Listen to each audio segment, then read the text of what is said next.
Welcome to study channel. मेरा नाम है मोहम्मद कैसर। बिहार शिक्षक भर्ती से संबंधित कुछ आपके बहुत ही महत्वपूर्ण सवाल आ रहे हैं। एक एक करके मैं आपके सभी सवालों का जवाब दूंगा। काफ़ी इंपॉर्टेंट सवाल मैंने इस वीडियो में लिए हैं, तो अंत तक जरूर बने रहिएगा। सबसे पहले सीटेट अपीयरिंग की बात करते हैं। सीटेट अपीयरिंग वाले स्टूडेंट ये मांग कर रहे हैं कि हमें दूसरे चरण की शिक्षक भर्ती में मौका दिया जाए। दोस्तों, ये बिल्कुल साफ हो गया है कि अपीयरिंग को मौका इस वाली भर्ती में नहीं मिल रहा है। ठीक है, तो आप परेशान ना हो, गलत जगह पर अपनी एनर्जी खर्च मत करिए। आप सीटेट इस बार अपीयर होने वाले हैं, यानी जनवरी 21 को अगले साल आप सीटेट का एग्ज़ाम देने वाले हैं। आप तैयारी करके अपना एग्ज़ाम दीजिए, ठीक है, क्योंकि 2024 अगस्त में फिर भर्ती होगी तो आप उसमें शामिल हो पाएंगे। तो आप ये चीज़ समझिएगा। और एक बात का और आपको ध्यान रखना है कि आज सीटेट फॉर्म भरने की लास्ट डेट है। ठीक है, वेबसाइट चल रही है, कोई दिक्कत नहीं है। यदि आपने अभी तक फॉर्म नहीं भरा है तो भर लीजिए। 27 नवंबर है, ज़्यादा समय अब है नहीं, देख सकते हैं 27 नवंबर लास्ट डेट है। और आज दिन भर फ़ोटो अपलोड वगैरह में काफ़ी समस्या हो रही थी, लेकिन अब वेबसाइट ठीक हो गई है, फ़ोटो साइन अपलोड हो रहा है। तो यदि आपने अभी तक फॉर्म नहीं भरा है सीटेट का तो भर लीजिए, क्योंकि अब लास्ट डेट सीटेट के भरने के भी चांसेस नहीं है। एक बार ऑलरेडी लास्ट डेट बढ़ गया है, 23 नवंबर लास्ट डेट था जो बढ़ाकर 27 नवंबर कर दिया गया है। ठीक है, तो आप सीटेट का फॉर्म भर के 21 जनवरी 2024 को एग्ज़ाम देकर पास हो जाइए। 2024 में अगस्त में फिर भर्ती आ रही है, ऐसी लगातार खबरें हैं, तो आप आने वाली भर्ती में शामिल हो सकेंगे। ठीक है, तो ये बात अब आपकी यहाँ से क्लियर हो गई सीटेट वाली। ठीक, अब बात करते हैं हम लोग एडमिट कार्ड को लेकर। एडमिट कार्ड को लेकर काफ़ी छात्र सवाल कर रहे हैं। दोस्तों, अपडेट निकल कर आ गई है कि एडमिट कार्ड आपका इसी वीक आ जाएगा। आज मंडे समाप्ति हो गया, इसी वीक आपका एडमिट कार्ड आना है। एग्ज़ाम आपका फिक्स हो गया है, आपको पता ही है। रिवाइज्ड शेड्यूल बीपीएससी ने जारी कर दिया है। 7 से 15 दिसंबर के बीच में सभी परीक्षाएं हो जाएंगी, तो आपको बिल्कुल तैयारी में लग जाना है। ज़्यादा परेशान मत हो, एडमिट कार्ड आएगा, मैं आपको ज़रूर बता दूंगा। तो बहुत ज़्यादा आपको परेशान होने की आवश्यकता नहीं है। एडमिट कार्ड आपका आ रहा है इसी सप्ताह, अगले 2-3 दिन में ही एडमिट कार्ड आपका आने वाला है।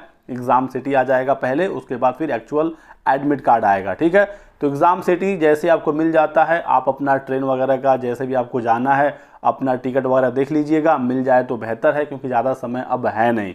अदर स्टेट वाले बच्चे ज़्यादा परेशान हैं, क्योंकि उनको काफ़ी लंबा ट्रैवल करना पड़ेगा। लेकिन बिहार के छात्रों की भी परेशानी कम नहीं है, क्योंकि यहाँ पर एग्ज़ामिनेशन सेंटर नहीं मांगा गया था, तो किसी को कहाँ पर भेजा जाएगा ये क्लियर नहीं है। बीपीएससी अपने हिसाब से किसी को कहीं भेज सकता है। तो बिहार भी कोई छोटा स्टेट है नहीं, ज़्यादा डिस्टेंस बिहार के छात्रों को भी ट्रेवल करना पड़ सकता है। तो दिक्कत सबके लिए है, लेकिन अब जो है वो यही है, आपको इस हिसाब से अपनी परीक्षा देनी होगी।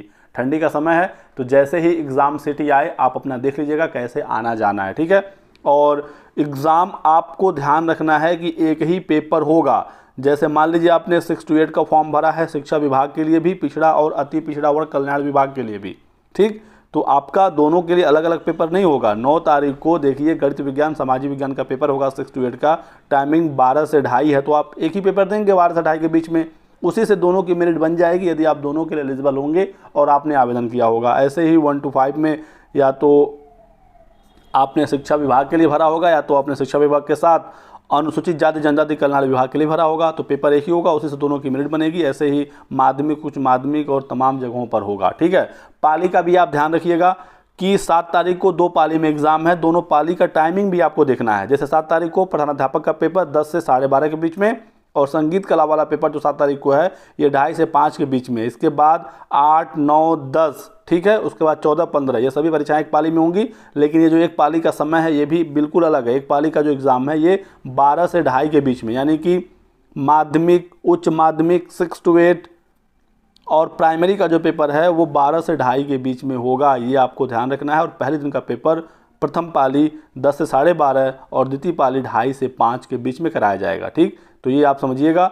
और एडमिट कार्ड को लेकर मैंने आपको बताया है कि बहुत ही जल्द आ रहा है, और मान कर चलें इसी वीक आपका एडमिट कार्ड आना है, तो तुरंत डाउनलोड करके अपना देख लीजिएगा सिटी वगैरह कि कहाँ आपका सेंटर है। ठीक है, बाकी आपको ज़्यादा फोकस करना है अपनी पढ़ाई में। समय तो ज़्यादा मिला ही नहीं। बीपीएससी बिल्कुल बुलेट ट्रेन की रफ्तार से काम कर रहा है। अच्छा भी है, क्योंकि जल्दी जल्दी भर्ती आ रही है, जल्दी जल्दी पूरी हो रही है, मौके मिल रहे हैं। ठीक है, कम समय मिल रहा है तो ये सबके लिए समस्या है। सबको कम समय मिल रहा है, ऐसा तो है नहीं कि कुछ लोगों को ज़्यादा समय मिला है। तो सबको एक तराजू में ही रखा गया है, तो आप इसको लेकर परेशान मत होइएगा। ठीक है, और पहले चरण का जो सप्लीमेंट्री रिजल्ट का इंतज़ार कर रहे हैं, जो छात्र सेकंड लिस्ट का इंतज़ार कर रहे हैं, तो सेकंड लिस्ट 30 नवंबर के बाद आएगा।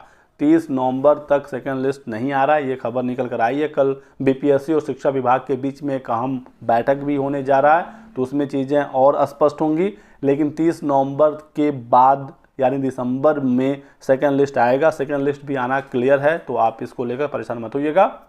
30 नवंबर तक जो सभी प्रक्रिया योगदान वगैरह है, शिक्षा विभाग को सारा डेटा इकट्ठा हो जाएगा, फिर वो भेजेंगे बीपीएससी के पास, फिर आपका जो सेकंड लिस्ट है वो देखने को मिलेगा काफ़ी अच्छे खासे पदों पर। और एक लास्ट अपडेट, आप सबको पता ही है ये वाली अपडेट कि कल NIOS DLED के संबंध में सुप्रीम कोर्ट से ऑर्डर आने जा रहा है और ये ऑर्डर पूरे देश पर प्रभावी होगा। सभी छात्र इससे प्रभावी होंगे जो NIOS DLED वाले होंगे। कल ये क्लियर हो जाएगा कि NIOS DLED के जो छात्र हैं उनको राहत मिलती है या नहीं, ये शिक्षक भर्तियों में एलिजिबल हैं या नहीं। ठीक है, तो कल जो भी अपडेट होगी कल आपको जानकारी दिया जाएगा। आप हमारे साथ बने रहिएगा। वीडियो को लाइक कर दें, चैनल को सब्सक्राइब कर लीजिए और हमारे साथ बने रहिए। Thanks for watching.